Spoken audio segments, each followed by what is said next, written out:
Food scarcity एक बहुत बड़ा इशू बनकर सामने आया, एंड इसके साथ ही there was frequent price fluctuations in agricultural goods. This was because of droughts and floods, and also international prices जो होते हैं for export and imports of agricultural produce, वो भी price fluctuations में उतना ही contribute करते हैं. So because of these two reasons, there was a need for agricultural price policy. तो agricultural price policy क्या है? It means that it's a policy to determine, regulate and control the prices of agricultural products. Agricultural products के prices को regulate करना, उनको control करना agricultural price policy है.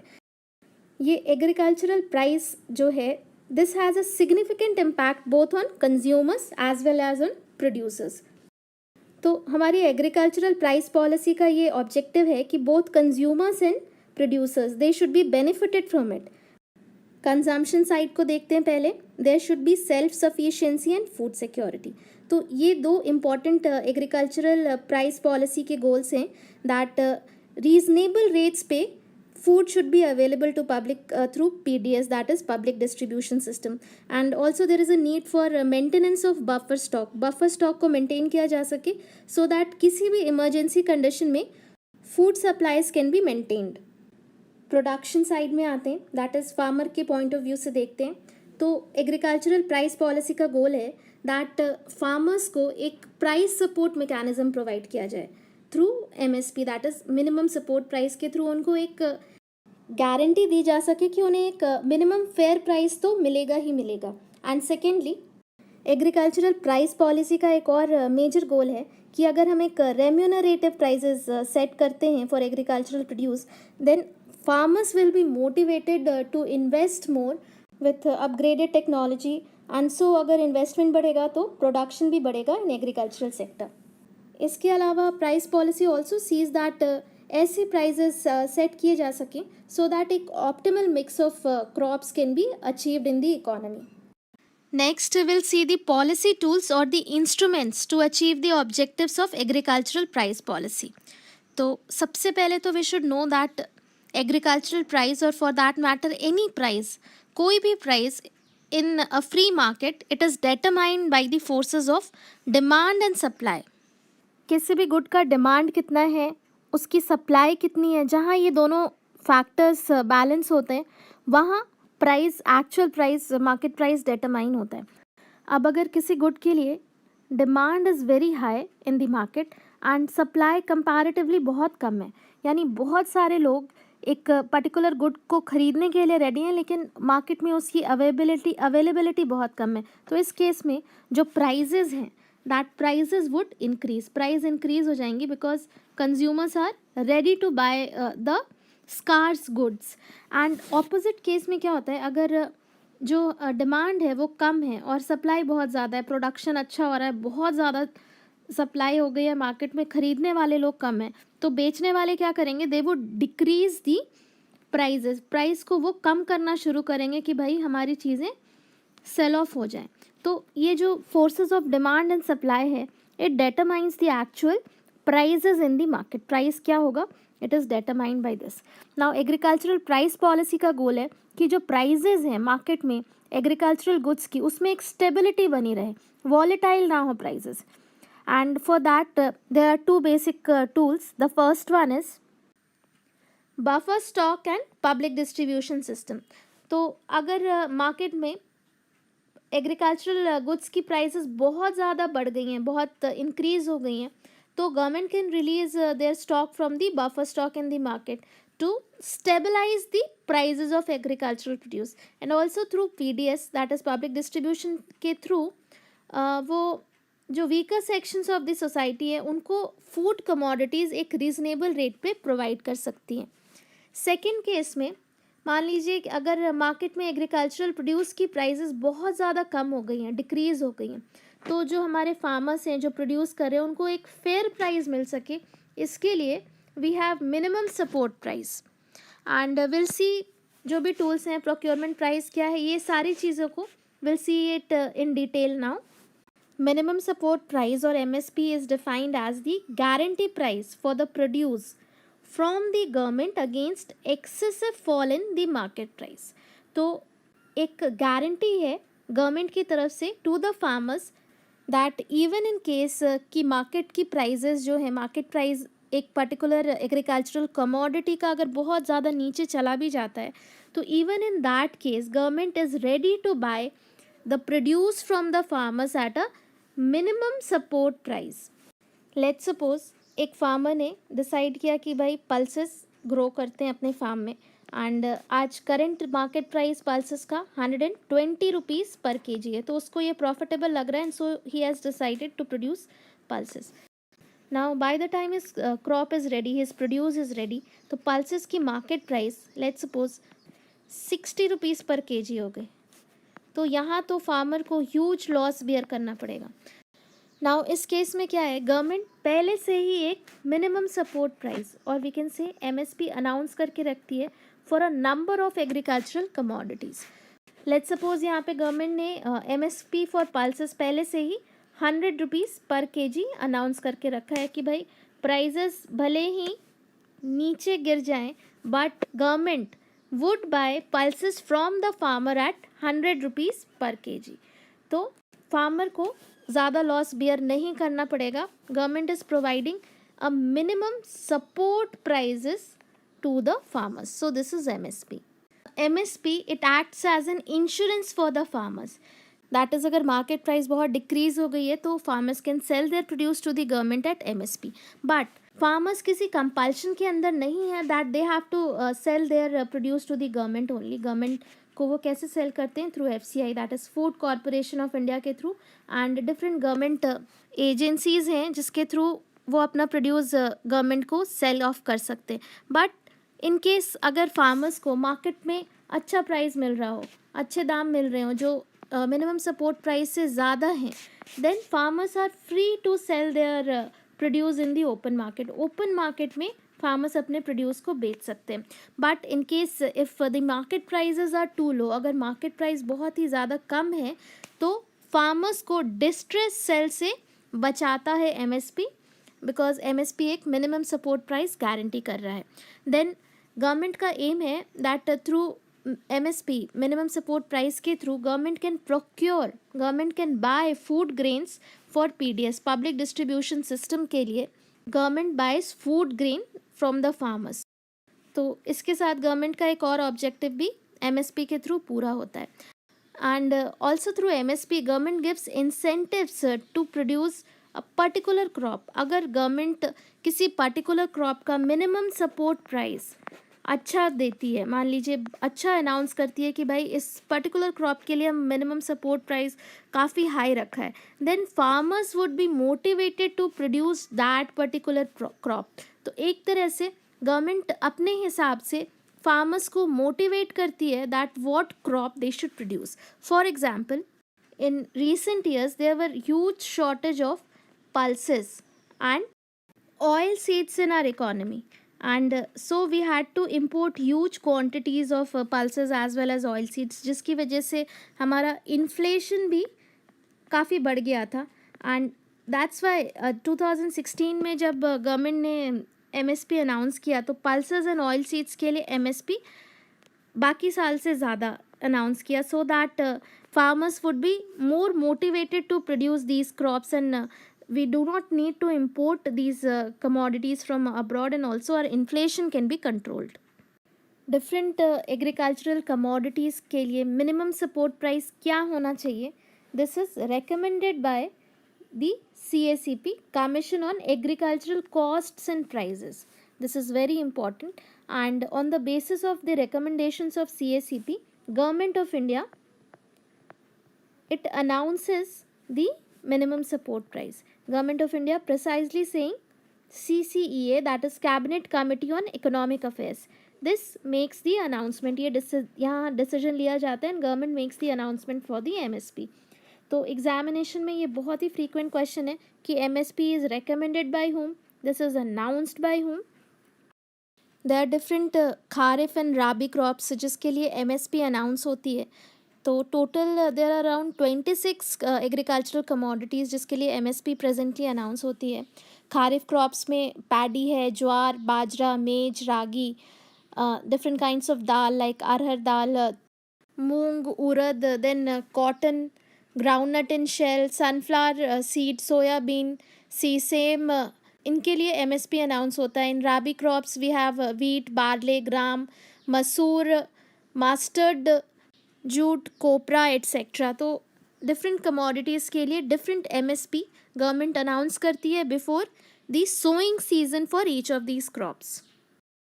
Then while recommending the MSP minimum support price को recommend करने के time CACP takes into consideration number of factors like total cost of production क्या आया, टोटल इनपुट्स क्या यूज़ किए फार्मर ने, देन डिमांड एंड सप्लाई कैसा है, and what are the price trends in the market, both in the domestic market as well as in the international market. Then intercrop price parity, terms of trade between agricultural and non-agricultural goods.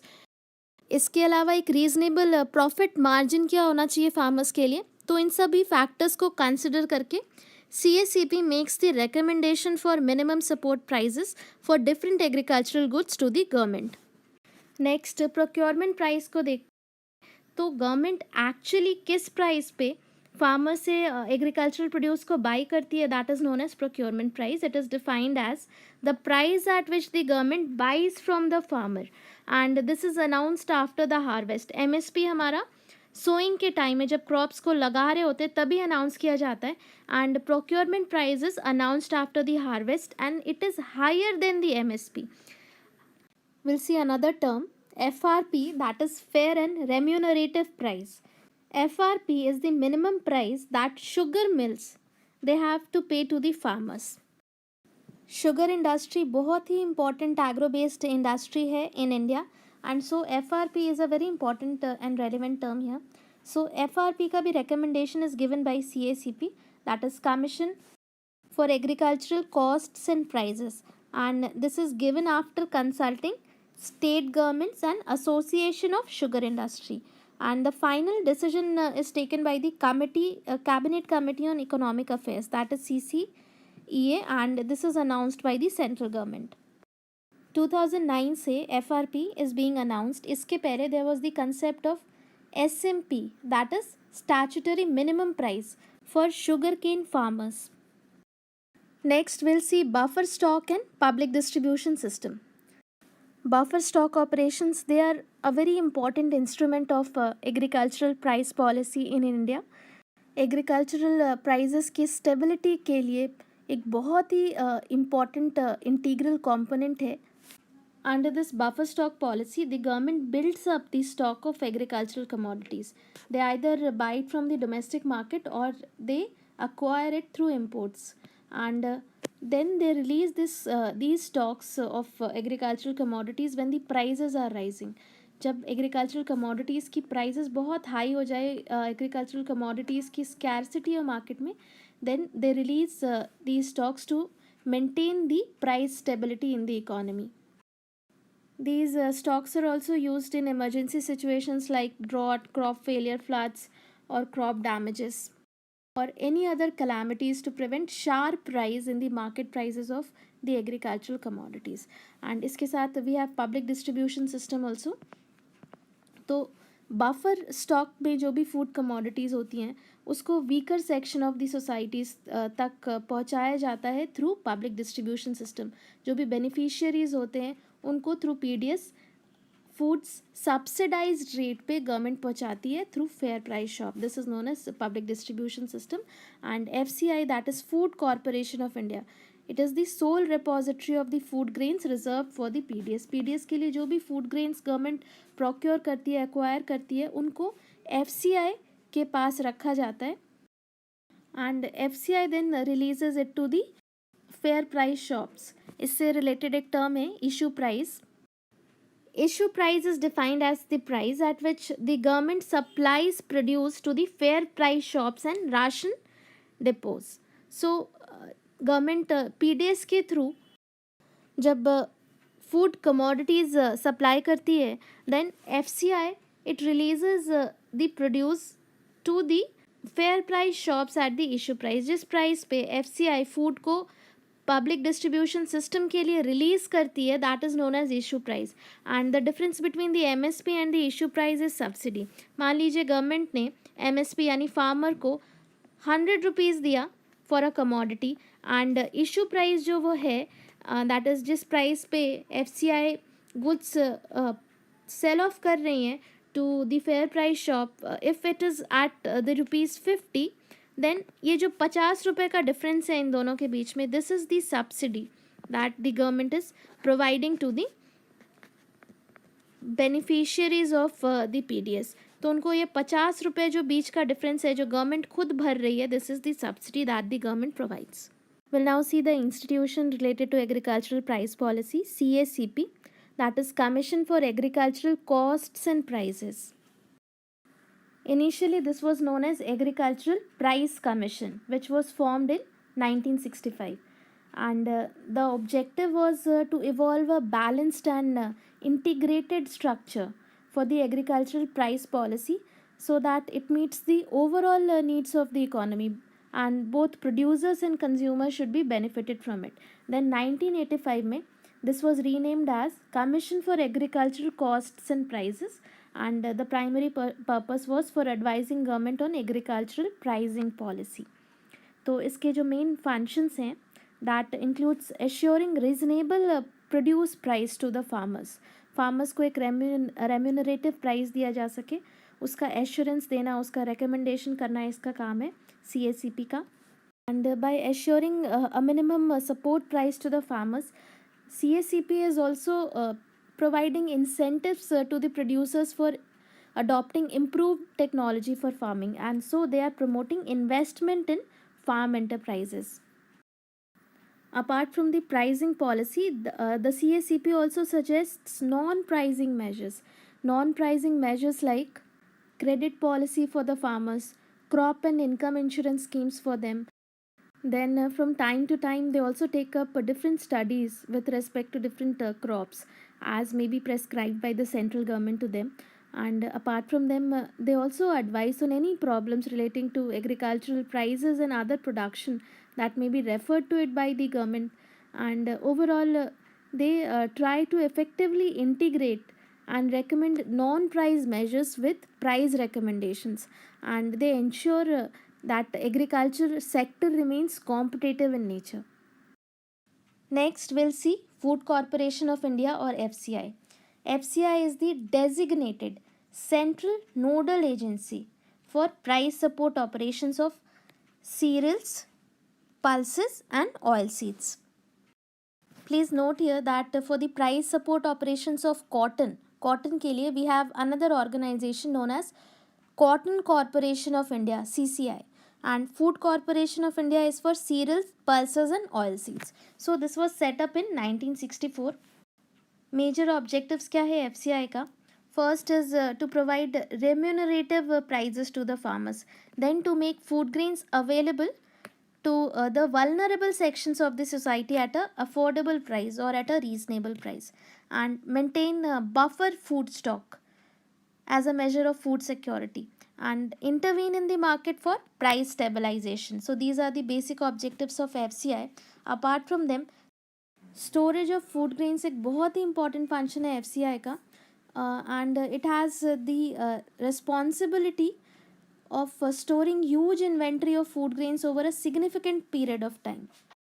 And for this, FCI has a network of strategically located warehouses for storing food grains across all over the India. So FCI basically maintains a buffer stock of food grains for public distribution system and for other welfare schemes also, which is undertaken by the Government of India. Thus, it ensures food security for the nation. Now let's come to the conclusion part, that is the appraisal of price policy, agricultural price policy in India. तो price policy काफ़ी हद तक successful रहा है, and it has been instrumental in creating a fairly stable agricultural prices in India, and they have also induced farmers to adopt new production technology, and thereby it has helped to increase the output of food grains. And also through PDS subsidized rates पे vulnerable sections of the society को food grains available किया जा रहा है. But in spite of having a number of benefits of the present agricultural price policy, उसके shortcomings भी बहुत सारे हैं. We'll see what are these. The first one is that the pricing policy needs to be evolved in such a way that a qualitative superior crop mix, that is एक nutritionally superior mix of crops, they should be produced in the economy. उसके लिए कुछ incentive provide करना चाहिए. Then it is observed that FCI, that is Food Corporation of India, वो largely occupied रहता है in purchasing large volumes of produce from the traditional surplus producing states like Punjab, Haryana and Western UP, जो majorly agricultural states हैं India में. FCI largely यही engage रह जाता है and the newly emerging agricultural states जो हैं वहाँ जो minimum support prices government promise करती है उसको अंडरटेक करने के लिए, वहाँ परचेस करने के लिए FCI and other state agencies they are not fully prepared, they are not fully geared up to undertake the price support operations there. Next point जो एक बहुत बड़ा ड्रॉबैक है प्रेजेंट एग्रीकल्चरल प्राइस पॉलिसी का, that we rely too heavily on price incentives in the form of assured crop prices, in the form of MSP for achieving increase in production. And जो non pricing factors हैं they are largely ignored. Non pricing factors like efficient technology provide करना, financial inputs provide करना, land reforms, improved human resources. So all these factors are also very significant in expanding the total output and productivity in the agricultural sector. So now it's largely accepted that instead of providing subsidized agricultural output, subsidized food grains या MSP price incentives जो दी जा रही हैं उनकी जगह पे there is a need for improving the social and economic infrastructure in the rural areas. And if